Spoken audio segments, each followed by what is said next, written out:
हरिओम.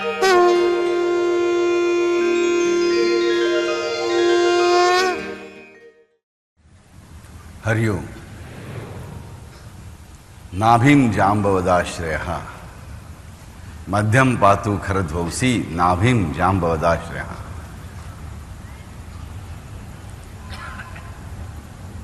जांबुवंताला आश्रय देणारा राम माझ्या नाभीचं रक्षण करो.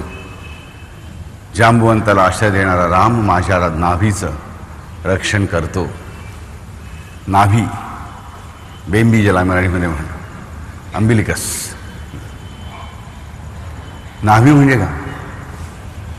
तसं बघायचं, एकदा मूल जन्माला आलं की नाभी फक्त असते, तिला बाकी काही काम काहीच नसतं. तिचं काम हे जन्म होण्यापर्यंतच, गर्भात नाही तर गर्भातून बाहेर पडेपर्यंतच, ती नाळ कापली जाईपर्यंतच आहे. नाभी म्हणजे काय आहे तर एक चिन्ह आहे माझ्याच एका गतवैभवाची, माझ्या गत सामर्थ्याची, खरं म्हणजे त्या सामर्थ्याच्या स्रोताची खूण आहे, चिन्ह आहे. खरं म्हणजे नाभी म्हणजे कृतज्ञतेची जाणीव. कृतज्ञतेची जाणीव आम्हाला आयुष्यभर राहावी म्हणून परमेश्वराने ती नाभी उत्पन्न केली आहे. आणि तर जन्माला तर काही काळात ती सुकून जायला पाहिजे होती, निघून जायला पाहिजे होती, चामडे एकमेकाला मिळून जायला पाहिजे होतं, पण तसं होत नाही. एवढ्या हजारो वर्षाच्या, लाखो वर्षाच्या माणसाच्या उत्क्रांतीमध्ये शेपूट गळून पडली, अपेंडिक्स छोटं होऊन गेलं, परंतु ही नाभी जिचा आम्हाला पुढे काहीही उपयोग नसतो, ते चिन्ह मात्र शेवटच्या क्षणापर्यंत आमच्या बरोबर परमेश्वराने ठेवलंय का? ह्याचा शरीरशास्त्रज्ञ त्यांच्या दृष्टीने वेगळा विचार करतील, पण आम्हाला माहीत पाहिजे की ही परमेश्वराने आम्हाला दिलेली सगळ्यात मोठी शिकवण आहे की राजानं, परमेश्वराचं प्रथम स्वरूप जी आई, जिच्या उदरामध्ये तुमचा मॅक्झिमम विकास झाला, तिची आठवण तुम्हाला सदैव राहण्यासाठीच ही नाभी परमेश्वराने आमच्या शरीराबरोबर नित्याने जोडलेली आहे. त्या बायोलॉजिकल मदर जी आहे आमची, जैविक सृष्टीची आमची आई आहे, तिच्याची आमची नाळ त्या नाभीशी म्हणजे बेंबीशी तोडली गेली, म्हणून ती आमची बेंबी नाहीशी झाली का? नाही, ती कायम उरते. आणि ती परमेश्वराने का उरू दिली तर आम्हाला प्रत्येकाला जाणीव असली पाहिजे की माझा विकास मॅक्झिमम कुठे झाला तर आईच्या उदरातच झाला. 1 मिलीमीटरचाही 1000वा हिस्सा एवढ्या लहान असणारा मी 1.5 फुटाचा जाऊन उद्या 9 महिन्यात बाहेर पडलो, म्हणजे हजारो पट माझा विकास झाला, जेवढा नंतर कधीही होत नाही. तो कोणी केला तर आईने स्वतःच्या रक्ताने केला, स्वतःच्या रक्ताने. आमचं मेडिकल सायन्स आज सुद्धा सांगतं की आई कितीही आजारी असो, अगदी आईच्या स्तनाला कर्करोग झालेला असो, तरी देखील त्या मुलाला त्यापासून काही अपाय होत नाही ते दूध पिताना. एवढंच नाही तर आईच्या शरीरामध्ये असताना पण ही जी प्लॅसेंटा आम्ही ज्याला म्हणतो, तिच्यामधून म्हणजे आईच्या रक्ताच्या रक्तवाहिनीच्या जाळ्यामधून मुलाला जे सगळे मिळत असतं, आईचं रक्त अगदी 2 ग्रॅम असेल तरी देखील मुलाची वाढ मात्र निकोप होण्याचाच मॅक्झिमम प्रयत्न ती प्लॅसेंटा करत असते. आईला एखादी गोष्ट कमी पडू देते पण मुलाला कमी पडू देत नाही. अशा त्या आईची आम्ही सदैव आठवण ठेवावी म्हणून आमच्या शरीरामध्ये ती नाभी परमेश्वराने कायमची बसवून ठेवलेली आहे. पण आम्हाला किती जणांनी ही आठवण राहते? त्या लौकिक आईची नाहीच राहत, पण त्या परमात्म्याची पण राहत नाही. आणि आईला पण जाणीव पाहिजे की आज हा मुलगा ही मुलगी माझ्यापासून वेगळे झाले असतील, पण असे 9 महिने 9 दिवस होते की हेच बाळ आणि मी, आम्ही अभिन्न होतो. आम्ही वेगळे नव्हतोच मग एकमेकापासून, आईच्या शरीरामधला एक हिस्सा म्हणून ते बाळ वाढत होतं. हे माझ्या समोर जे माझं बाळ आहे ते भरे आज 25 वर्षाचं असेल, 40 वर्षाचं असेल, 70 वर्षाचं असेल, तरी देखील ते माझा एक अविच्छिन्न, अभेद्य, अविभाज्य असा घटक आहे. हे प्रत्येक आईने पण लक्षात ठेवलं पाहिजे की मी आणि माझा मुलगा, मी आणि माझी मुलगी वेगळी नाही, हे किमान पक्षी आईला तरी कळलं पाहिजे. लहानशाच गोष्टीवर मी हल्ली बघतो की मुलं आई वडिलांची वाकडे घेतात, आई वडील मुलांची वाकडे घेतात. चूक कोणाची? चूक कधी ह्या बाजूला जास्त असते, कधी त्या बाजूला जास्त असते. पण आम्ही प्रत्येक वेळी दुसऱ्याच्याच चुका मोजत राहणार का? आई झाली, वडील झाले म्हणून ती माणसंच आहेत, ते काही संत नाही आहेत, तिची चूक होऊच शकत नाही. मग आम्ही त्या चुकांकडे दुर्लक्ष करू शकत नाही का? एक काय सासू सुनेचं भांडण होतं, सासू आपल्या नवऱ्याला भरवते, सून आपल्या नवऱ्याला भरवते, आणि मग दोन घर वेगळी होतात. होऊन द्या, माझं काही म्हणणं नाही. पण त्यानंतर परत आयुष्यभर ते कधी विसरलं जात नाही. ती जर बेंबी आम्हाला आमच्या शरीरात दिसत असेल, आईलाही, मुलालाही, प्रत्येकालाही, तर ही गोष्ट कधी घडणार नाही. पण ही घडते, वारंवार घडते. कारण परमेश्वराने आम्हाला जन्मसिद्ध ज्या कर्तव्याची जाणीव करून देण्यासाठीच नाभी ठेवलेली आहे, त्या नाभीलाच आम्ही नाकारतो म्हणून, अमान्य करतो म्हणून, त्या नाभीचं नातं आम्ही ओळखतच नाही म्हणून. नाभी भिवू नकोस, ह्या नाभीमुळेच बाळ भीत नाही कोणाला. कारण इथूनच ते बाळ त्याच्या आईशी जोडलेलं असतं, जी त्याचं सर्व बाजूनी संरक्षण करत असते, आणि म्हणून त्या बाळाला कोणाची भीती नसते. अशीच जर माझी नाळ त्या परमेश्वराशी कायम जोडलेली राहिली, तरच मला कधीही कोणालाही घाबरण्याची गरज उरणार नाही. परंतु ती नाभी कशासाठी आहे हे आम्हाला कधीच कळत नाही, कधीच कळत नाही. आणि म्हणून कृतज्ञता हा गुण दुर्मिळ होत चाललाय. मनापासून सांग, तोंडाने हल्ली आम्ही thank you, thanks, thank you, very very very very very much वगैरे पण म्हणतो, पण ते फक्त आमच्या ओठातून असतं, बेंबीपासून कधीच येत नाही.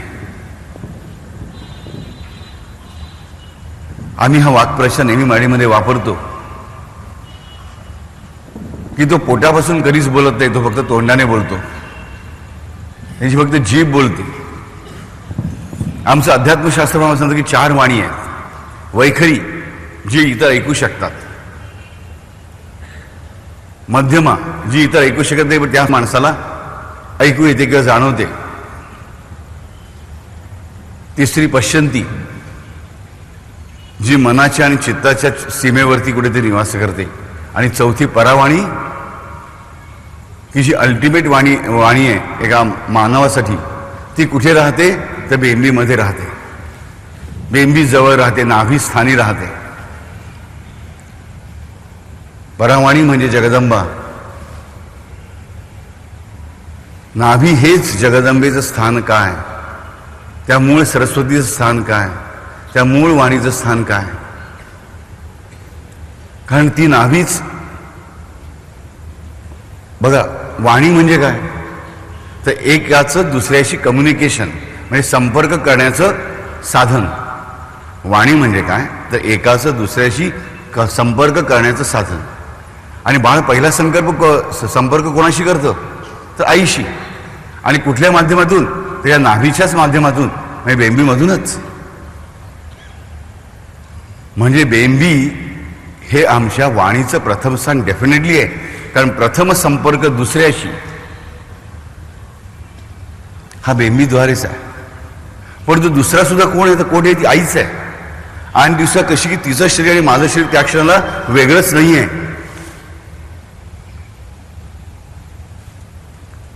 विचार करा, बाळ आणि त्याची आई हे एकाच शरीराचे 2 भाग आहेत. आणि बापही जरी डायरेक्ट जोडलेला नसला तरी तेवढाच अविभाज्य घटक आहे. प्रत्येक मुलामध्ये 50% आई आहे आणि 50% बाप आहेच. आम्हाला माहिती की ते वेगळे नाही आहेत. आणि असंच जोडत जोडत जर आम्ही गेलो अगदी पूर्व काळापर्यंत, आमच्या लक्षात येईल की हा सगळा प्रवास आम्ही उलट्या दिशेने जर केला तर आम्ही त्या मूळ प्रगटलेल्या पहिल्या परमात्म्याशी असेच जोडलेलो आहोत, असेच जोडलेलो आहोत. पण आम्हाला त्याची जाणीव नाही, कारण आमच्याकडे कृतज्ञता नाही. आम्ही नुसतं तोंडाने थँक्स म्हणतो, पण आम्ही अगदी कळकळीने कधीच म्हणत नाही. दुसरा एक वाक्प्रचार म्हणतो की मी बेंबीच्या देठापासून ओरडतोय पण कोणी माझं ऐकत नाही. बेंबीचा देठ म्हणजे नाभी, त्याच्यापासून मी आई म्हणते मी बेंबीच्या देठापासून ओरडतो पण हा मुलगा ऐकतच नाही, माझी मुलगी ऐकतच नाही. म्हणजे काय की जेवढी म्हणून माझी संपर्क करण्याची शक्ती एवढी सगळी वापरून, माझी सगळी ताकद वापरून मी ओरडतोय. आम्ही बेंबीच्या देठापासून शत्रूवर ओरडतो, मुलांना शिक्षा देण्यासाठी ओरडतो, पण त्या बेंबीच्या देठापासून आम्ही परमेश्वराला हाक मारतो का कधी? याचा अर्थ जोरदार बोंबाट मारत सुटायचा असा चुकीचा अर्थ काढू नका. नाही, बेंबीच्या देठापासून म्हणजे कळवळ्याने. बाळ जसं आईशी संपर्क करतं पहिला त्या बेंबीद्वारे, तसा मला संपर्क माझ्या परमेश्वराशी करता आला पाहिजे की हे परमेश्वरा, माझं भरण पोषण, माझा विकास सगळं करणारा तूच आहेस. मी जे काही मलमूत्र निर्माण करतोय त्याचं उत्सर्जन विसर्जन करणारही फक्त तूच आहेस. उष्णतेपासून संरक्षण करताना मला शीतलता देणारा तूच आहेस, आणि बाहेर थंडी पडलेली असताना मला उष्णता देऊन, मला मायेची ऊब देऊन माझं संरक्षण करणारा फक्त तूच आहेस. आईचं गर्भाशय असं हे एकमेव इन्स्ट्रुमेंट आहे जगामध्ये की जे उष्णता पण देतं जेव्हा जरूर पाहिजे तेव्हा, आणि शीतलता पण देतं जेव्हा पाहिजे तेव्हा. जे अन्न द्यायचं पण काम करतं आणि अन्न परत घ्यायचं म्हणजे मला परत घ्यायचं पण काम करतं. बघा, आम्ही मोठे झाल्यानंतर आम्ही तोंडाने अन्न ग्रहण करतो आणि मलद्वाराने बाहेर काढतो. पाणी तोंडाने पितो, मूत्रद्वाराने पाणी बाहेर फेकतो. परंतु जी मूळ गोष्ट आहे श्वास, ती मात्र ज्या द्वाराने आम्ही आत घेतो त्याच द्वाराने बाहेर टाकतो. तसं मूळ नातं आमचं या मातेशी होतं, तसंच आमचं परमेश्वराशी आहे की परमेश्वरा, माझं भरण पोषण तूच करणार. त्यातून जो काही मला माझ्या शरीरामध्ये उत्पन्न होईल, माझ्या जीवनामध्ये उत्पन्न होईल, तो टाकण्याची माझी कपॅसिटी आहे की नाही मला माहीत नाही, पण ते करणारं तू समर्थ आहेस मला खात्री आहे. मला फक्त करायचं काय, मला राहायचं आहे तुझ्या गर्भामध्ये, मला राहायचं आहे तुझ्या कवचामध्ये, मला राहायचं तुझ्या प्रोटेक्शनमध्ये. ह्याचा अर्थ मी काही हालचाल न करणार ते बाळ असतं त्याप्रमाणे राहणार नाही. कारण मला माहिती आहे ज्या क्षणी बाळाला हातपाय फुटतात पोटामध्ये सुद्धा बाळ फिरायला लागतं, हालचाल करायला लागतं. तर मग आम्ही तेवढे मोठे वाढलेलो बाहेर, आम्हाला हालचाल करायला काय हरकत आहे? असलेला माझा हरित देईल खाटल्यावरी मग मला शांत बसून चालणार नाही. मला मॅक्झिमम प्रयत्न करावा लागतो त्या परमेश्वराच्या गर्भात राहण्यासाठी. गर्भातून बाहेर पडण्यासाठी काही प्रयत्न करण्याची आवश्यकता नाही, आपोआप पडत जातो मनुष्य बाहेर. आम्ही आमच्या कुकर्माने, वाईट गोष्टीने परमेश्वराच्या गर्भातून, परमेश्वराच्या कवचामधून बाहेर पडतच असतो. तो बाहेर टाकायला आम्हाला तयार नसतो. त्याची इच्छा असते की माझ्या बाळाने माझ्या उबदार कवचामध्ये, मायेच्या कवचामध्ये सदैव राहावं. म्हणून आम्हीच नाठाळ असतो. साई चरित्रामध्ये गोळे ते आई ती आई इति कन वाळू परी लेखिती रेकुरेची निघती टवाळू. आम्ही असेच टवाळू असतो. आम्ही टवाळपणा करत बाहेर पडतो. म्हणजे आम्ही काय करतो, परमेश्वराला जे गुणधर्म आवडत नाहीत तेच नेमके आम्ही स्वीकारतो. म्हणजे आम्ही आपोआप 2 पावलं बाहेर टाकलेली असतात. कृतज्ञता हा एक सगळ्यात असा गुणधर्म आहे की जो परमेश्वराला सगळ्यात मोठा आवडतो. की ज्याची खूण म्हणून ही नाभी आमच्या शरीरामध्ये बसवली गेली कायमची, ती कृतज्ञता आमच्याकडे नसली की त्या क्षणी आम्ही परमेश्वराच्या गर्भातून पूर्णपणे बाहेर पडलेलो असतो. हे लक्षात ठेवा. आम्ही कोणाशी कृतज्ञ होत नाही, आम्ही प्रत्येकाशी कृतज्ञ होतो. प्रत्येकाशी कृतज्ञ होतो. माणसांची गोष्ट सोडून घ्या, आम्ही स्वतःशी पण कृतज्ञ होतो. इतर माणसांनी सोडून द्या, आम्ही स्वतःशी पण कृतज्ञ होतो. पण बाबू हे कसं शक्य आहे? आम्ही स्वतःचे एवढे देवारे माजवतो, फक्त देवारे माजवतो. आम्ही स्वतःशी पण कृतज्ञच होतो. शाळा संपली, कॉलेज संपलं की आमचा वाचनाशी संबंध संपला. आम्ही जे शिक्षण घेतलं त्या शिक्षणाशी आम्ही कृतज्ञ झालो. वर्तमानपत्रातल्या 2-4 बातम्या, एखादी 2-4 मासिकं कधी वाचली तर बाकीचं वाचन आम्ही कधी करतच नाही. वाचन लांब राहिलं. त्या शिक्षणाचा काय उपयोग करून घेतो आम्ही आयुष्यामध्ये? काहीच नाही. ती डिग्री पुढे लावण्यासाठी, नोकरी मिळवण्यासाठी, बस बाकी काही नाही. म्हणजे शाळेमध्ये आम्ही एवढंच शिकलो नाही. आम्ही नक्कीच एवढंच शिकलो नाही.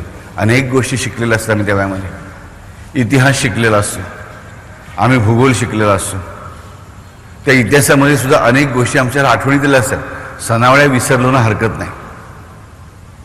मी सांगतो, मलाही लहानपणी प्रश्न पडायचा, इसवी सन पूर्व 450 आधी, इसवी सन पूर्व 350 आधी. नक्की घोटाळा कळायचंच नाही. आणि या सणांच्या अनेक तारखा आणि अनेक वर्ष विसरलात काही बिघडत नाही. पण घटना आणि त्यांचे अन्वयार्थ मात्र आम्हाला नीट आठवलेच पाहिजेत. कारण त्या इतिहासामधूनच आमच्या पुढच्या जीवनाला प्रेरणा सहजतेने मिळू शकते. पण आम्ही ती घ्यायला मागत नाही. आम्ही ती घ्यायला मागत नाही. त्या शिक्षणाचा उपयोग करून आम्ही आमच्या जीवनामध्ये काय बदल घडवून आणू शकतो याचा कधी आम्ही विचार करतो का? करत नाही. मला शिकताना काय अडचणी आल्या, कुठल्या अडचणींना मला तोंड द्यावं लागलं, ह्याचा विचार करून त्या अडचणी माझ्या मुलांच्या नशिबी येणार नाहीत हे मला बघणं भाग आहे. आणि एक गोष्ट करतो, बाबा मला फीला पैसे नव्हते शाळेमध्ये, मी चांगला पैसा कमी मुलाला फी पाहिजे तेवढी देईन, ह्याच्या पलीकडे आमची उडी जात नाही. पण इतर किती अडचणी असतात मुलांच्या, मला सांगा, आपण प्रत्येकाने अनुभवलेल्या असतात. आणि त्या विद्यार्थ्यांना त्या लहान लहान अडचणी खूप मोठ्या असतात, खूप मोठ्या वाटत असतात. त्यासाठी आम्ही काय करतो? आमच्या घरात आज सुबत्ता आहे. आम्ही आमच्या लहानपणी गरिबी अनुभवली असेल समजा, आज माझ्या घरी सुबत्ता आहे. पण माझ्यासारखे जे असे दुसरे विद्यार्थी असतील त्यांचं काय? त्यांच्यासाठी मी काय करतो? काही केलं. म्हणजे मी माझ्या शिक्षणाशी कृतज्ञच झालो, पूर्णपणे कृतज्ञ झालो. नोकरी मिळाली किंवा बिझनेस मी सुरू केला. लक्ष्मीचा फोटो आमच्या दुकानामध्ये असतो, बिझनेसच्या ठिकाणी असतो. पण बघा, नोकरी करणारा मनुष्य कधी आपल्या नोकरीसाठी लक्ष्मीचा फोटो लावतो का? मी अनेक माणसं बघितलेत की जे नोकरी करतात आणि त्यांचं दुकान पण आहे. पण दुकानामध्ये लक्ष्मीचा फोटो आवश्यकच आम्ही लावणारच. आम्हाला माहिती तिच्या कृपेशिवाय आम्हाला संपत्ती मिळणार नाही. पण ऑफिसमध्ये आम्ही आमच्या लावतो का? नाही. आम्हाला त्याची गरज वाटत नाही. ह्याचा अर्थ काय की आम्ही नोकरी करतो त्या ठिकाणाशी कृतज्ञ नाही आहोत. आमचं नातं नाही आहे तिकडे जुळलेलं. आम्ही फक्त पाट्या टाकतो. आम्ही फक्त पाट्या टाकतो. हा कृतज्ञपणाच आहे. आमची भावना काय असं काय उपकार नाही करत आमच्यावरती, आम्ही कष्ट करतो म्हणून पैसा मिळतोय. नाही राजे, असा भाव ठेवू नका. जेव्हा एका क्षणात काही कारणाने नोकरी सुटते आणि घरी बसावं लागतं ना, तेव्हा मग डोळ्यासमोर अंधार येतो आणि कळतं की माझी ती नोकरी माझ्यासाठी आवश्यकच होती. मी एक सामान्य मनुष्य, काही संत नाही होऊन गेलो सगळ्यावर लाथा मारायला. पण आम्ही तिकडे देवाचा फोटो ठेवायचे आमच्या मनात विचार काही येत नाही. ज्या ठिकाणी मी नोकरी करतो त्या ठिकाणी मी लक्ष्मीपूजन करीन हा विषय माझ्या मनात काही येत नाही. मग भले लक्ष्मीपूजनाची सुट्टी आहे, मला घरी करायचं आहे, मान्य. मग अशा आदल्या दिवशी दुसऱ्या दिवशी मी लक्ष्मीपूजन करू शकतो. पण आम्ही ते करत नाही. आम्हाला करावं असं कधीही कोणाला वाटत नाही. का? कारण त्या मालकाच्या लक्ष्मीशी मला काय देणं घेणं आहे? अरे लक्ष्मी एकच आहे, ती मालकाची वेगळी आणि तुमची वेगळी नाही, लक्षात ठेवा. पण तुमच्या ज्या कंपनीचा मालक आहे त्याच्याकडे लक्ष्मी नीट राहिली तर तो तुम्हाला त्या लक्ष्मीचं कृपा म्हणून धन देणार आहे. हे पण आम्हाला लक्षात ठेवलं पाहिजे. पण ती कृतज्ञता आमच्याकडे नाही. आम्हाला वाटतं आम्ही नोकरी करतो, त्याचे पैसे आम्ही घेतो, आमच्याकडे उपकार नाहीत. उपकाराची गोष्टच नाही, ही प्रेमाची गोष्ट झाली पाहिजे. ही कृतज्ञतेपूर्वक तिचं स्मरण झालं पाहिजे. ही लक्ष्मी माता जी माझ्या दुकानामध्ये माझ्यावर कृपा करते, माझ्या घरामध्ये जी माझ्यावर कृपा करते, तिच्या कृपेचा दुसरा एक आविष्कार, तिच्या कृपेचा दुसरा एक आविष्कार. मी जिकडे नोकरी करतो तिकडे पण आहेच. हे मी जेव्हा मनापासून माझ्या प्रेमाने मान्य करीन तेव्हा ती लक्ष्मी तिकडे सुद्धा आपल्या प्रतिभेने, आपल्या वैभवाने मलाही समृद्ध करेल, हे लक्षात घ्या. आणि तुमची ही सद्भावना तुमच्या भोवती आपोआप त्या ऑफिसमध्ये एक कवच उत्पन्न करेल की माझ्या भोवती ते दैवी कवच, ते मंगल कवच आपोआप कार्यरत असेल. पण आम्हाला ती इच्छा होत नाही. तुम्ही म्हणाल बाबू तुम्ही आम्हाला दोषच देता, दोष देता, त्याच्यानं तुमचे दोष सांगतोय. कारण ते दोष एवढ्यासाठी सांगतोय तुम्ही खरंच मनाने चांगली माणसं. ज्या आधी तुम्ही कडे 4 शब्द ऐकायला येते ती कुठे ती तुमची इच्छा आहे की आम्हाला चांगलं व्हायचं आहे, आम्हाला अधिक चांगलं व्हायचं आहे, आम्हाला अधिक चांगलं व्हायचं आहे. मग माझी जबाबदारी आहे की चांगलं काय आणि चांगलं कसं करायचं हे मला बोललंच पाहिजे. पण मनापासून आम्ही हे करण्याचा प्रयत्न करत नाही, कारण आमच्या अंगवळणीच हे पडलेलं नाही. मनापासून मी ह्या गोष्टी करायला सुरुवात करतो का कधी? कधीच करत नाही मी. असं करून चालत नाही. प्रत्येक सून जर सासूशी कृतज्ञ राहिली की माझा नवरा एवढा मोठा 25-26 वर्षाचा करून कोणी माझ्या ताब्यात दिला तर ह्याच माऊलीने दिला. आणि सासू जर कृतज्ञ राहिले सुनेशी की आता मी वयस्कर होत चालले, ज्या माझ्या मुलाला तळहाताच्या फोडासारखा वाढवला त्याची काळजी कोण घेणार आहे? ही माझी सूनच घेणार आहे. म्हणून सासूही सुनेशी कृतज्ञ राहिली तर मला सांगा प्रॉब्लेम येईल का? प्रॉब्लेम येणार नाही. म्हणजे दोघी कृतज्ञ म्हणतात एकमेशी, पण आम्हाला प्रॉब्लेम सुरू होते. नंतर बघा साधी गोष्ट होते, आम्ही बाहेर फिरायला जातो. त्या दिवशी मी सांगितलं, एक अग्रलेखामध्ये लिहिलं होतं प्रत्यक्ष की उपवासाची सालं, की आम्ही उपवासाला केळी खातो आणि सालं रस्त्यावर फेकतो. त्या सालीवरून जो मनुष्य पडतो आणि त्याला फ्रॅक्चर होतं, आणि सालीवरून पडला फुटबॉल की मनुष्य फ्रॅक्चर होतच, कारण त्यात लादी एवढी दणकट असते की आम्हाला फ्रॅक्चर होतच. मग मला सांगा, ज्याने साल फेकली असेल त्याला त्या उपवासाचं पुण्य मिळालं की त्याच्या नशिबी त्या माणसाचा फ्रॅक्चर झाल्याचं पाप आलं? आणि त्या सालीवर मला सांगा, एखादी गर्भवती स्त्री जर घसरून पडली आणि तिच्या पोटातल्या बाळाचा मृत्यू झाला तर त्या खुनाची जबाबदारी कोणावर आली? त्या सालं टाकण्यावर आली. एखादी 70 वर्षाची म्हातारी स्त्री किंवा म्हातारा पुरुष घसरून पडला तर ह्या वयात हाड परत जुळून येत नाही, ती व्यक्ती कायमची बेडरिडन होते, बिछाण्या रुग्णालयात म्हणून खेळून राहते. ते पाप कोणाही डोक्यावर आलं? आमच्याच डोक्यावरती आलं. आणि आम्ही करायला गेलो उपवास, पुण्य मिळवायला गेलो आणि मिळालं काय? पाप. कारण आम्ही आमच्या आजूबाजूच्याच निसर्गाशी कृतज्ञ बनतो. म्हणून आम्ही निसर्गाशी मॅक्झिमम कृतज्ञपणे वागतो, आम्ही समाजाशी कृतज्ञपणे वागतो. स्वतःच्या दारातून कचरा उडवायचा म्हणतो, कुठेही बाहेर पडतो, ही कृतज्ञता आहे. कुठेही थुंकायचं, कुठेही नाक शिंकरायचं, ह्या खाण्याच्या गोष्टी आहेत का? मला सांगा, कृतज्ञता नाही आहे का? अरे तुम्ही आजूबाजूला जी घाण उत्पन्न करते शेवटी तुमच्यापर्यंत जाऊन पोचते हे आम्हाला कळलं पाहिजे. हा कृतज्ञपणा आहे. ही कृतज्ञता आम्ही जीवनात जितक्या ठिकाणी म्हणून वापरतो तेवढे आम्ही भगवंतापासून दूर जात असतो हे आम्हाला कळलं पाहिजे.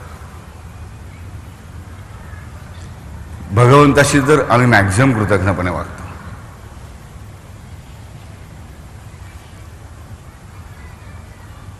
फुलांच्या मार्केटमध्ये गेलं ना की मला एक गंमत बघायला मिळते. बाई किंवा पुरुष कोणी आपल्या बाया पिशव्या थैल्या घेऊन आले असतात खरेदी करायला, आणि मग फुल मार्केटकडे वळतात. घरचा साईबाबांचा फोटो म्हणा, स्वामी समर्थांचा फोटो असतो, हार लावलेले असतात. कुठला हार देऊ साहेब? आम्ही अशी एक नजर टाकतो, जो सगळ्यात कमी किमतीचा हार असेल ना तो आम्ही घेऊन येतो. घरी लावलेल्या हाराला बघा, एक फुल मध्ये असतं, वरती कसं ते गोंड्याचं किंवा शेवंतीचं फुल, तो हार आम्ही आमच्या घरामध्ये लावतो आनंदाने. पण बायकोला वेणी घेताना मात्र आधी सटाची वेणी पाहिजे. चांगली गोष्ट आहे, पत्नीवर प्रेम करण्यात काहीच चूक नाही. तिला घेऊन जा प्रेमाने, खरंच ती जास्त गोडीने बोलत तुझे 2 शब्द. पण तिकडे मात्र आम्हाला वर खाली चालतं. पण इकडे मात्र 2 फुलांचा हार आम्हाला तोच उचित नको. परमेश्वर म्हणजे 2 फुलं पण मागत नाही, लक्षात ठेवा. आम्हाला हे कळलं पाहिजे. पण माझी दानत बिघडलेली आहे, माझ्या मागची भावना खोटी आहे हे मला कळलं पाहिजे. ज्याच्याकडे एक दान कपॅसिटी नाही, ज्याची क्षमता रे पैसे खर्च करण्याची, त्याने कुठलाही हार नाही घातला नुसती दोरी घातली ना तरी भगवंताला ती प्रिय, लक्षात ठेवा. पण आम्ही खरेदीला जातो, घरात पूजा आहे म्हणून बायकोला सडाची वेणी घेतो, मुलीला चांगले गजरे घेतो, घराचं तोरण चांगलं मस्तपैकी आणतो, पण देवाच्या शिवमानेमध्ये 2 फुलांचा हार चुकत नाही. मग मला सांगा, हे बरोबर आहे का?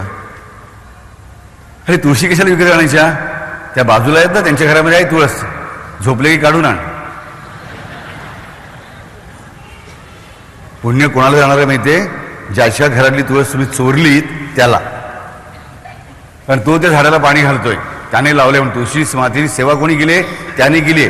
ती तुळस देवाच्या पायावर चढली म्हणून पुण्य लागलं कोणाला? त्याला. आणि तुम्हाला काय लागलं? पाप, की त्याचं पुण्य चोरायचा तुम्ही प्रयत्न केलात म्हणून. त्याची तुळस चोरलीत हे एक भौतिक कारण, आणि त्याचं पुण्य चोरण्याचा प्रयत्न केलात ही दुसरी गोष्ट. आणि तिसरं पाप लागलं परमेश्वराला फसवण्याचं, की जे तुमचं नाही ते तुम्ही अर्पण करतात परमेश्वराला. जे तुमचं नाही तुम्ही परमेश्वराला कधी अर्पण करू नका, काही आवश्यकता नाही. उद्या त्या माणसाच्या घरी जाऊन त्याला विचारलं प्रेमाने, भाऊ तुमच्या घरी तुळस आहे, मला थोडी देता का? त्याने दिली ना, मग त्यालाही पुण्य आहे आणि मग तुम्हालाही पुण्य आहे, हे मात्र मी नक्की सांगतो. पण अशा चोरी चपाट्या करून आम्हाला पुण्य मिळत नाही, हा आमचा कृतज्ञपणा आहे. कृतज्ञपणा आहे. आम्ही घरामधून बाहेर पडतो, सकाळी आंघोळ करून वगैरे नीट तयार होऊन सगळे, किंवा मध्ये काही संध्याकाळी काम आहे त्याने बाहेर पडतो. पायात चपला असतात, बूट असतात. आम्ही चप्पल आणि बूट घालून येतो. हल्ली मी बघतो लोक सर्रास घरामध्ये चप्पल बूट घालून फिरत असतात. कारण का? ते फॉरेनमध्ये लोक फिरतात ना, ते बूट घालून झोपताना पण आम्हाला दिसतात. हिंदी पिक्चरचे हिरो पण आम्हाला बूट घालून झोपताना दिसतात. अरे हिंदी पिक्चरचे हिरो तिकडे 40 जणांना मारतात, एरवी 1 जण मारायला ती पळून जातील, लक्षात ठेवा. त्या गोष्टींच्या मागे लागू नका. बाहेर रस्त्यावर किती लोकांनी थुकलेलं असतं, घाण पडलेली असते, त्याच्यामुळे आमचे चपला बूट जातात आणि ते आम्ही घरात येऊन फिरत राहतो सुशिक्षितपणाच्या नावाखाली. आम्ही आमच्या घरातल्या निसर्गाशी पण कृतज्ञ होतो. चप्पल बूट काढून दारामध्ये जागच्या जागी कुठेतरी बाजूला ठेवणं आवश्यक आहे, पण आम्ही ते करत नाही. घरात दुसरी स्लीपर घालायची घाला, नाही तर नुसत्या तळमणी फिरा. पण पायात बूट घालून आम्ही आलो किंवा चप्पल घालून आलो, पण म्हणून घरी आला आम्हाला हातपाय धुवायला काय हरकत आहे? पण आम्हाला ते बुर्जवा वाटतं, जुनाट वळणाची माणसं आहेत. घरी आल्यानंतर हातपाय काय धुतात? अरे आरोग्याची गोष्ट आहे, याच्यात धर्मविर्म काहीच नाही, हा मानव धर्म आहे आमचा. तुम्ही स्वच्छ हातपाय धुईन, तोंडावरनं पाणी फिरवीन. तुम्ही एक काम करा, मुंबईच्या ट्रॅफिकमधून टॅक्सीमधून तुमच्या गाडीमधून आला तरी एसीवर मध्ये बसला असं तरी देखील एक स्वच्छ पांढरा कपडा घ्या आणि तोंडावरून फिरवा. माणूस गोरा असो की काळा, त्या रुमाला स्पष्ट दिसतं किती धूर आमच्या चेहऱ्याला चिकटलेला असतो त्या. मग ही एवढं सगळं प्रदूषण आम्ही घरात फिरतोच ना, मग घरी याला हातपाय धुवायला काय हरकत आहे आम्हाला? पण नाही, आम्ही स्वतःशी असेच कृतज्ञपणे राहतो. कशासाठी? आम्हाला या बारीक सारीक गोष्टींमध्ये जेवढं म्हणून कृतज्ञ राहता येईल, चांगलं व्हा तरी स्वतःसाठीच. स्वतःचा स्वार्थ बघा जाणू, पण चांगल्या रीतीने बघा, चांगल्या रीतीने बघा. त्यानंतर आमच्या घरी आम्ही जेवायला बसतो. जेवण झाल्यानंतर काही ते उरलेलं असतं. ते उरलेलं असेल, काही मंडळी प्रेमाने दुसऱ्या दिवशी खातात, चांगली गोष्ट आहे, काही वाईट नाही. पण 4-5 दिवस थोडं आंबवून खाल्लं तर ते खराब आहे. आणि अशी दुसरी गोष्ट म्हणजे मी बरेच लोक बघतो, आम्ही शिळ नाही खात. हे एवढे 8 तास मेहनत करतो काय शिळ खायला? आम्ही काय भिकारी आहोत? अरे अन्न जास्त झालंय, फ्रीजमध्ये असेल, आम्ही जर नीट ठेवून खाऊ शकत दुसऱ्या दिवशी, तर खायला काय हरकत आहे? माळीमध्ये एक म्हण आहे, खाऊन माझा टाकून माजू नका. माझं म्हणणं काय, खाऊन पण माजू नका आणि टाकून तर मुळीच माजू नका. का म्हणून टाकायचं? नोकर चाकर कोण येणार असेल तरी ठीक आहे, चांगलं आहे, पण नसेल तर आम्ही स्वतः म्हणून खायला काय हरकत आहे? बघा, बऱ्याच चाळींमध्ये जुने अशा मध्ये चौक असतो, नाक धरून बिल्डिंगमध्ये जावं लागतं. सगळे भाज्या आमच्या लोक तिकडे होतच असतात. ही चुकीची गोष्ट आहे, आणि खाऊन माजणं पण चुकीची गोष्ट आहे. मी माझ्या जरुरीपेक्षा जास्त खातो त्याने जो मात चढतो, बरी चरबी चढते, ती सगळ्या रोगांना आमंत्रण देणारी असते. मी माझ्या स्वतःशीच कृतज्ञ झालो. आणि आग्रह म्हणजे आम्ही एवढा करतो विचारायला नको. आग्रह केवढा करायचा? जेवढा समोरच्याला झेपेल तेवढा प्रेमाने करा. पण प्रेम अंगावर येऊन चालणार नाही. लग्नाच्या ठिकाणी जाऊन उभे राहा. सगळ्या भारतामध्ये लग्नामध्ये मुंजींमध्ये जेवढं अन्न फुकट जातं तेवढं अन्न मला खात्रीलायक तिथे सांगतो तुम्हाला अख्ख्या भारताला कमीत कमी 6 महिन्याचं जेवण देईल. का? कारण आम्ही वाढत जातो, लोक घेत जातात. आता पंक्ती नाही आहेत, बुफे सिस्टीम असते, पण आम्हाला नको तेवढं वाढून घेतोच. आणि आम्हाला मंडळीने असं वाटतं की जर कोणी आग्रह केला नाही ना तर आम्हाला आमचा अपमान झाल्यासारखं वाटतं. आग्रह केला नाही मला, म्हणजे माझा त्याने मान राखला नाही असं आम्हाला वाटत राहतं. अरे ठेवलाय बुफे, घ्या, तुम्हाला पाहिजे तेवढंच मोजकं, टाकू नका, त्या अन्नाची नासाडी करू नका. पण हे आम्हाला कधीच पटत नाही. इथे आम्ही कृतज्ञ होत असतो त्या अन्नाशी. अन्न हे पूर्ण ब्रह्म. जर ते माझ्या शरीराला पुरून उरतंय म्हणून शरीरावर चरबीच्या रूपाने जमा होत आहे, ह्याचा अर्थ ते अन्न फुकट जात आहे. फुकट जात नाही नुसतं, तर घातक ठरते मला. मग मला असं अन्न घातक ठरण्यापेक्षा त्या अन्नाचं दान केल्याने मी पुण्य मिळवीन आणि परत माझ्या स्वतःचंही कल्याण करीन, हा विचार आम्ही का करत नाही? पण आम्ही कृतज्ञच बनतो. मी बरीच मंडळी बघतो, शाही छत्तीसमध्ये दिल्या ना, बाबाने एकाला सांगितलं मुंग्याला साखर खायला घाला. मी बघितलं एक गृहस्थ दररोज सगळीकडे जाऊन मुंग्यांना साखर टाकायची. हैराण करून सोडलं त्याने आजूबाजूच्या लोकांना. सगळीकडे साखर टाकलं, सगळीकडे मुंग्या. मग मी एक दिवस त्यांच्या घरी गेलो तर तिकडे सगळीकडे ती मुंग्यांची पावडर टाकलेली होती. म्हणून हा काय प्रकार आहे? हा, मुंग्या चावतात, कुठेही मुंग्या लागतात. मग म्हणजे तुम्ही बाहेर जाऊन जे साखर टाकता त्या मुंग्या इतरांना चावतात त्याचं काय? नाही, साईबाबांनीच सांगितलं. तुम्ही काय सांगता? त्या कोणाची शिंप्याला म्हणे की मुंग्यांना साखर घालत जा, आणि त्याला साईबाबा पावले. म्हटलं बरोबर आहे. पण म्हणलं मग ते तुझ्या घरात काय विसरतोस? तुझ्या घरातल्या मुंग्यांना काय साखर घालत? मग तिकडे यांना मारायची पावडर का घालतोस? म्हणजे कळलं असं अध्यात्म पण किती खोटारड आहे, दांभिक आहे, ढोंगीपणाचं आहे. म्हणजे दुसऱ्याला मुंग्या चावायचे तर चावू देत, तिकडे आम्हाला साईबाबा प्रमाण. स्वतःच्या घरी मात्र मुंग्या मारताना साईबाबा प्रमाण नाही का? त्यानंतर दुसरी गोष्ट निघते, आम्ही घरामध्ये कधीतरी क्वचित, नेहमी तर नाही चालली, सफाई मोहीम हातीमध्ये घेतो. अंगात आलं सगळे ठरवतात. मुख्य म्हणजे आई किंवा वडील कोणती लीड घेताना बाकीच्या आरडाओरडी करून साफसफाईला जमतात. मग आमचे 2 नोकर का ऑफिसमधला बोलायला पिऊन आम्ही कोणती अशी सगळी कामाला लागतो. मात्र ते सगळं जुनं सामान काढायचं आधी म्हटलं अंगावर येतं. बघा, घरामध्ये अनेक गोष्टी अशा जोपासून ठेवलेल्या असतात राजानो, की ज्यांचा गेल्या 20 वर्षात काही उपयोग झालेला नसतो. पण असू दे, पिशव्या किती, कागदाची कपटे किती, फळ्या किती, काय नळ्या किती, कान फुटलेले कप किती, हा पाहिजे मला पाहिजे. बघा सगळे हसतात, म्हणजे सगळ्यांना हा अनुभव आहे. पण आम्ही ती वस्तू कधी त्याचा चांगला विनियोग करता येईल ह्याचा विचारच करत नाही. सगळं खचून भरून ठेवायचं. उपयोग काय नाही होईल, उपयोगाला येईल रे काहीतरी. अरे 20 वर्षात नाही आलं, किती आहे मला माहीत नाही. हे जमावत राहतं.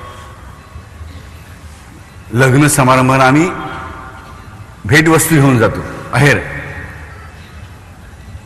मी तर मनामून सांगतो की आहेर घेऊ नका. खरंच सांगतो, आहेर घेऊ नका. हे दिल्या घेतल्याचं आहे. जेवढा तुम्ही आहेर घेता त्या प्रमाणात तो द्यावा लागतो. त्या प्रमाणाचा अर्थ नीट लक्षात घ्या. समजा एका महिन्याला 200 रुपये पगार असणाऱ्या माणसाने तुम्हाला 10 रुपये आहेर केला, तर 5 वर्षांनी तुम्ही त्याच्या मुलाच्या लग्नात 10 रुपये आहेर करून चालणार नाही. तर 200 रुपयामध्ये 10 रुपयाचं जे प्रमाण आहे त्यानुसार आज 5 वर्षांनी जी किंमत आहे त्या प्रमाणात तुम्हाला परत करावं लागतं. हे आम्हाला समजलं पाहिजे, नाही तर ऋण डोक्यावर चढलंच. पण आम्हाला त्या आहेराचा मोह सुटत नाही. एक तर आम्हाला तो पैसा पण हवा असतो, त्या वस्तू पण हव्या असतात, आणि त्याच्याबरोबर मोठेपणा. आम्हाला एवढा आहेर आला, पण लग्न म्हणजे करता ते लोकांच्या जीवावर कशाला करता? जाहिराची मदत देऊन म्हणून कशाला करता? स्वतःच्या जीवावर जे मिळेल ते 200 रुपयात करा ना. कोण तुम्हाला विचारलं येणार आहे? आम्हाला काही जरूर नसतं, म्हणून आम्हाला दिमाग दाखवायचा असतो आणि त्या भेटवस्तूमध्ये ते हैराण करून सोडतात. त्यापेक्षा खरंच वाटलं ना आम्हाला भेट द्यायची एखाद्या गरीबाच्या लग्नामध्ये, तर पैशाच्या रूपात करा ना. मग त्याला सरस त्याच्याने फायदेशीर तरी ठरेल ना. तुम्ही भेटवस्तू म्हणजे काही कारण नसतं ना, ओझं असतं हे आम्हाला कळलं पाहिजे. पण तिकडे पण आम्ही कृतज्ञच असतो. माझ्या मुलाच्या 10 रुपये जाहीर केला होता, मी त्याच्या मुलाच्या 10 रुपये जाहीर करतो बरोबर मोजून. अरे त्याची परिस्थिती आणि माझी परिस्थिती हा विचार करायला पाहिजे. तो विचार आम्ही करत नाही. आणि आमची कीर्ती काय आहेर जेवढा मोठ्या आकाराचा ना तेवढं आम्हाला चांगलं. छोटीशी डबी असेल तर त्यात आम्ही सांगतो मुद्दाम ह्याच्यात सोन्याची रिंग आहे, सोन्याची रिंग आहे. एक भाव असतो की बा त्याने नीट जपून ठेवावी. पण त्याच्यामुळे भाव असतो की आहेर लहान दिसतो पण लहान नाही आहे. तेच आम्ही देवाच्या पुढे जाऊन करतो. 4 आणे काढायचे, रुपया काढायचा, जय देवा जय देवा जय देवा 3-4 वेळा ओवाळून मग पेटीत टाकायचा. म्हणजे काय, देवा बघ तुला 4 आणे टाकतोय. मला सांगा उपयोग काय? देवाने असं काय ओवाळून तुम्हाला दिलं की बघ रे हे मी तुला देतोय? काहीच नाही. सगळं त्याने आम्हाला मोफत दिलं हे आम्हाला कळत नाही आणि देतच राहतो. फक्त त्याचे खजिने खुलतात कोणासाठी?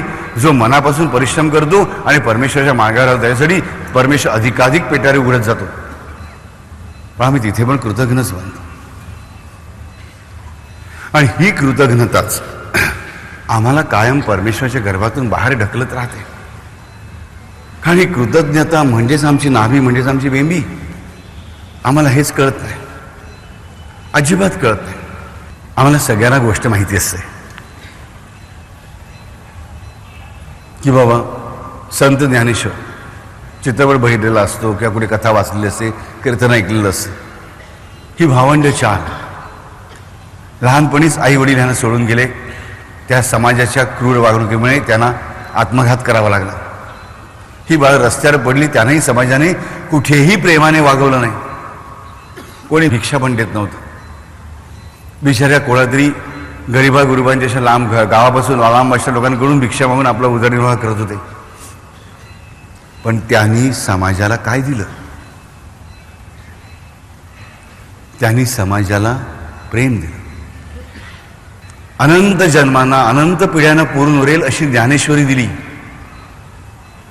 ज्ञानेश्वरांचा हरिपाठ, निवृत्तीनाथांचा हरिपाठ, सोपान देवांचा हरिपाठ, मुक्ताबाईच्या असंख्य रचना, चांगदेव 65 सगळं आम्हाला मिळालं. हे सगळं त्यांनी दिलं. समाजाकडून घेतलं काय त्यांनी? दगड, धोंडी आणि शिव्याशाप आणि अपमानच.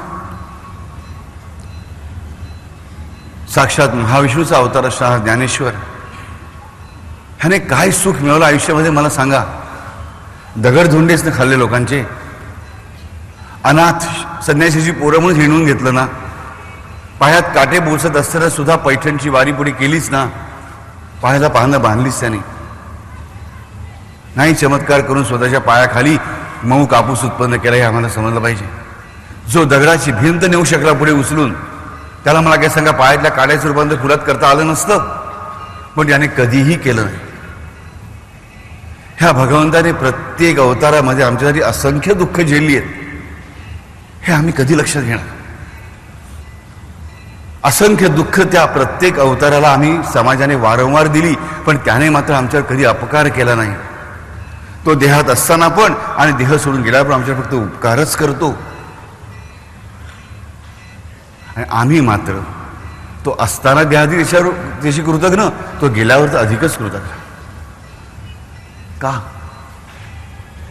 ज्ञानेश्वरांच्या कथेवरून आम्हाला समजलं पाहिजे, कृष्णाच्या, रामाच्या, साईंच्या कथेवर आम्हाला कळलं पाहिजे की हा परमेश्वर अवतार घेतो कुठे सुख भोगण्यासाठी नाही.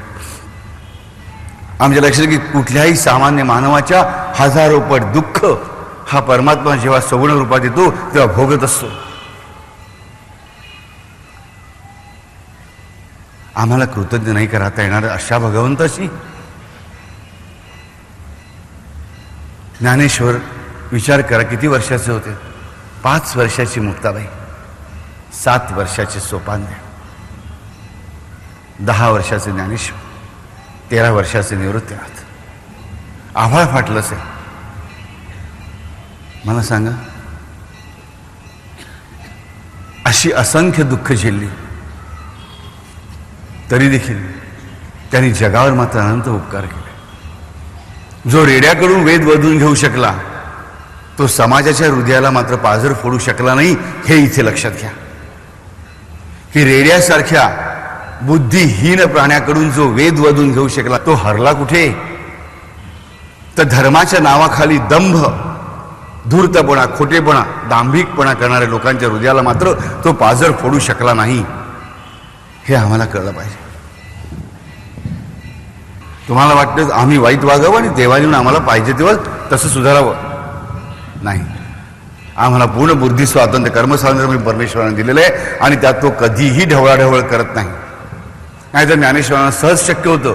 जर दगडी भिंतीमध्ये ते चैतन्य आणू शकत होते, बुद्धिहीन प्राणी असणाऱ्या रेड्याकडून वेद म्हणून घेऊ शकत होते, तर तिला सगळ्या समाजाचं मतपरिवर्तन करू शकले नसते, हृदय परिवर्तन करू शकले नसते, करू शकले असते. नाही, ती त्यांची ताकदच आहे.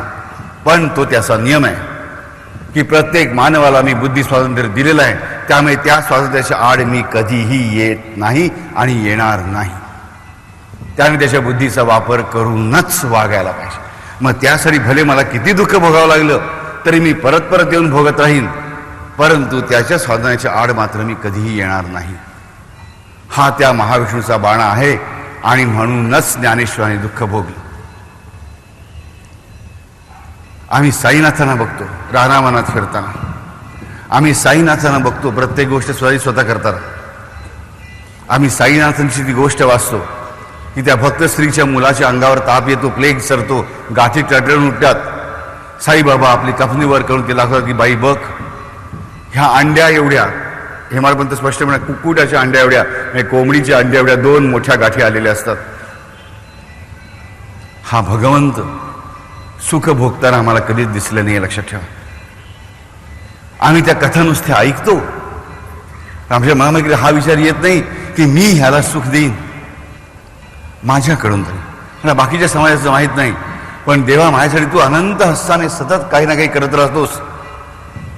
तुझ्या ह्या सगुण अवतारामध्ये तुझे कष्ट मी थोडे तरी कमी करीन, थोडे तरी मी कमी करीन, माझ्या पातळीवरती तरी मी कमी करीन.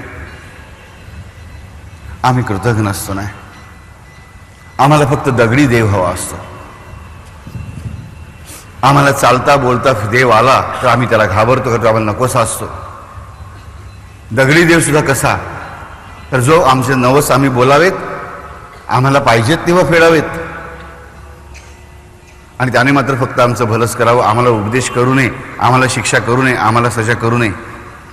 सगुण अवतार आम्हाला हवा असतो, पण कशासाठी? आणि दगडी मूर्ती हालचाल करत नाही ना, दगडी मूर्ती बोलत नाही आशीर्वाद तथास्तु. आम्हाला सगुण अवतार फक्त का हवा असतो? तर त्याने हालचाल करावी, हात आमच्या डोक्यावर ठेवायला म्हणावं, तथास्तु, तुझं कल्याण होईल, तुझं सगळं चांगलंच होईल, असं त्याने म्हणावं. म्हणून बाकी त्याने काय करायला बघितलं तर आम्हाला तो नकोसा असतो. देवाने देवरात मखरात बसावं, आमच्या आयुष्यात ढवळाढवळ करायला येऊ नये. आम्ही कृतज्ञ असतो, आम्ही कृतज्ञ असतो. आणि हा जो जांबुवंत आहे हा मात्र कृतज्ञतेचा परमोत्कर्ष आहे, आदर्श आहे. आम्हाला कळलं पाहिजे जांबवदाश्रयच नाम का इथे घेतलं गेलंय. तर जांबुवंत हा या कृतज्ञतेचा महान मोठा आदर्श आहे. सप्त चिरंजीवांमध्ये जांबुवंताचं नाव नाही आहे, हे आम्हाला माहिती आहे प्रत्येकाला. की सप्त चिरंजीवांमध्ये कोणाचं नाव? हनुमंताचं नाव आहे, विभीषणाचं नाव आहे, कृपाचार्यांचं नाव आहे, अश्वत्थाम्याचं नाव आहे. परंतु ह्याचं नाव नक्कीच नाही आहे जांबुवंताचं. पण तरी आम्हाला लक्षात येतं की रामाच्या काळामध्ये वृद्ध असणारा जांबुवंत त्यानंतर अनेक हजारो वर्षांनी आलेल्या कृष्णाच्या वेळेस आहे, आणि त्याला एक तरुण सुंदर मुलगी पण आहे, जी मुलगी त्याला रामाच्या सेवेसाठी, कृष्णाच्या सेवेसाठी कृष्णाला अर्पण करायची. मात्र ह्या कथेचा आश्रय घेऊन उद्या तुम्हाला कोणी गोसावडा सांगायला लागला की मी कृष्ण आहे, तुझी मुलगी मला अर्पण कर, तू जांबुवंत आहेस, तर त्याला थोबाडायला कमी करू नका. हे मात्र एवढं सांगतो की ह्या कथांचे घाणेरडे अर्थ काढून कोणी आम्हाला बहकवू शकत असेल तर तिकडच्या तिकडे त्याचा बंदोबस्त व्हायला पाहिजे. आलं लक्षामध्ये? तर हा जांबुवंत मात्र एवढी हजारो वर्ष थांबलेला आहे. आणि कशाच्या सामर्थ्यावर? तर स्वतःच्या योग सामर्थ्याने स्वतःचं आयुष्य तो वाढवत राहतो की जोपर्यंत माझा राम परत येत नाही तोपर्यंत. कारण दोनच. पहिलं कारण म्हणजे की राम माझ्या आयुष्यामध्ये आणि मी रामाच्या सेवेमध्ये खूप उशीर आलो आणि मी रामाची काहीच सेवा करू शकलो नाही. मला ह्या वेळेस मात्र रामाची परत येईल तेव्हा अशी सेवा करायची. ती सेवा करणं मला वयानुसार शक्य नाही, कारण शरीर तगलं पण शरीरात तेवढी ताकद उरलेली नव्हती. मग ती सेवा करण्यासाठी त्याने तपश्चर्या करून अशी एक कन्या मागून घेतली की मला जांबुवंत म्हणूनच राहायचं आहे. मात्र परमेश्वरा, माझीच इच्छा, माझी रामाची भक्ती करण्याची इच्छा, माझी रामाची सेवा करण्याची इच्छाच माझ्या पोटी प्रगट होऊ दे कन्या म्हणून. काय तपश्चर्येत वर मागितल्या बा. नाही, कन्या मागितली ती काय? तर माझी स्वतःची रामाची सेवा करण्याची भक्ती करण्याची इच्छाच. जांबुवंती म्हणजे कोण आहे? तर जांबुवंताची भक्ती करण्याची इच्छा, रामाची सेवा करण्याची इच्छाच साक्षात प्रगटली आहे मनुष्य रूपाने किंवा अस्वल रूपाने, जे काय ते ती साक्षात त्या कन्या रूपाने प्रगटली. आणि तिला मला रामाची कृष्णाची सेवा करताना बघायचं आहे, तिला मला त्याला अर्पण करायचं आहे. ह्या जन्मामध्ये राम तिला स्वीकारणं शक्य नाही. सामान्य भक्त आहे पण स्वतः योग सामर्थ्याने स्वतःला वाढवत गेला. रामाचं दर्शन मला झालं, रामाचा स्पर्श मला झाला, रामाच्या सेवेचं पुण्य मला मिळालं. ह्याबद्दल कृतज्ञ राहून त्या रामाची सेवा, अधिकाधिक सेवा घडावी म्हणून जांबुवंत राहिला. आणि जांबुवंत अजूनही मृत झालेला नाही. नैमिषारण्यामध्ये तपश्चर्या करणाऱ्या सर्व ऋषींचा चीफ जांबुवंत आहे, हे आम्हाला माहीत आहे. आज सुद्धा त्या ज्ञानभूमीमध्ये, जी लौकिक भूमी नाही आहे, त्या ज्ञानभूमीमध्ये तपश्चर्या करणारे जे तपस्वी आहेत, त्या सगळ्यांचा मार्गदर्शक गुरु हा जांबुवंत आहे, आम्हाला कळलं पाहिजे. अशी कृतज्ञता त्याच्याकडे होते, अशी कृतज्ञता. ही कृतज्ञता आमच्याकडे हवी, तरच आमची नाळ जोडलेली असेल. जांबुवंताचा आदर्श की जो एक सामान्य अस्वल राजा, अस्वल म्हणजे आम्ही जे अस्वल बघतो तसे अस्वल नाही, ह्या जमाती आहेत वेगवेगळ्या, मनुष्यापेक्षा वेगळ्या, थोड्या वेगळ्या असतात, पण प्राणी योनी नव्हत्या, हे लक्षात ठेवा, आम्हाला नीट कळलं पाहिजे. वानर म्हणजे माकडं नव्हे. असा हा एक जीव स्वतःच्या योग सामर्थ्याने, योगाच्या तपस्याने स्वतःला हजारो वर्ष जिवंत ठेवतो, कृष्णाच्या सेवेला स्वतःची भक्ती, स्वतःची इच्छा अर्पण करतो आणि मग त्याच कृष्णाच्या आज्ञेने हा नैमिषारण्यामध्ये थेट पोहोचतो, तिकडच्या सर्व ऋषींना मार्गदर्शन करण्यासाठी. हा अधिकार त्याला कोणी दिला? त्या भगवंताने दिला. का दिला? त्याच्या कृतज्ञतेमुळे दिला. म्हणून नाभीम जांबवदाश्रय, की जांबुवंताला म्हणजेच काय? तर मूर्तिमंत कृतज्ञतेला. मूर्ती, कारण कृतज्ञतेच्या पोटीच ती जांबुवती भक्ती लक्षात जन्माला, लक्षात ठेवा. अशा मूर्तिमंत कृतज्ञतेलाच राम आश्रय देतो, कृतज्ञतेला राम कधी आश्रय देत नाही. म्हणून नाभीम जांबवदाश्रय. हरी.